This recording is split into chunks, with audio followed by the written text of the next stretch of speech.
మొత్తం అయిపోయింది కదా మీ ఇంకా clarification దయచేసి అడిగారు ఇప్పటికే మేము అడిగింది 10:30 అవుతుంది. అయినా కూడా తప్పనిసరి అడుగుతున్నాను. నర్సిరెడ్డి గారు ఒక్కటే మీరు చెప్పినవన్నీ చేసేస్తామని చెప్పేసి మేము అడగంది మీరు ప్రశ్నకు జవాబు చెప్పారు, ప్రశ్నగాంధానికి జవాబు చెప్పారు. ఏంటి?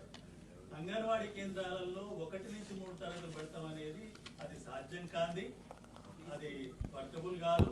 మీరు దాన్ని మళ్ళీ చర్చకు పెట్టండి. మీరు ఇప్పటికి అట్లా మీరు విధానపరంగా మేము పెడుతున్నామని ప్రకటించినట్టు అనిపిస్తుంది. ఇప్పుడు నేను మీకు చెప్పి విద్య మొత్తం కూడా ధ్వంసం అయిపోద్ది, చాలా ఇబ్బందులు పడుతుంది. ఏమవుతుందండి? అంగన్వాడీలో ధ్వంసం అయిపోద్ది. ఎందుకంటే అంగన్వాడీలలో 2 to 3 ఏళ్ల నుంచి 5 ఏళ్ల పిల్లలు లేరు. కాదు. వెళ్ళి చూడండి. నేను ధ్వంసం ఎందుకు అవుతుంది?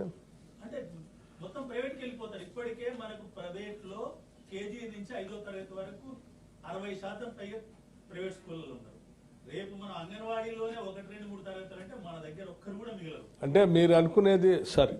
నేను ఇప్పుడు మీకు ఒక్క నిమిషం, నాకు అర్థమైంది.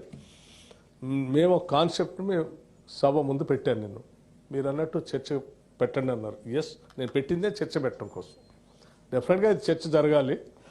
మీరు అనుకున్నట్టుగా అంగన్వాడీ అంటే ఇప్పుడున్న అంగన్వాడీ సెంటర్లోనే దానికే ఒక గదిలోనే అంగన్వాడీ ఉంటుంది, అందులోనే 3వ తరగతి దాకా ఉంటుందని అనుకుంటున్నారు.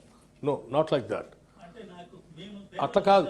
మేము ఒక అంగన్వాడీ టీచర్ ఇంకొక టీచర్ నుంచి 5 తరగతులు పెడతా ఉంటారు. ఎల్కేజీ కాదండి, సారీ, అందుకోసం no no no no no no మేము సమగ్రంగా అట్లా చేయమండి. నేను కూడా సింగిల్ టీచర్ స్కూల్ నుంచి చదువుకొని వచ్చినటువంటి వాడిని. అటువంటి పరిస్థితి మళ్ళీ ఉత్పన్నం కానివ్వం. Don't worry about that. We will see to that. మీరే వచ్చి అప్రిషియేట్ చేసేటట్టుగా మీ అందరితో చేస్తాం. 100% చర్చిస్తాం. Don't worry. 100% చెప్పారు. 100% చర్చిస్తాం. No issue. We welcome also. We want. ఎందుకంటే ఇదే సభలో 2007-8 అనుకుంటా బహుశా ఇంగ్లీష్ మీడియాన్ని ఇంట్రొడ్యూస్ చేద్దాం అన్నప్పుడు చాలామంది వద్దన్నారు.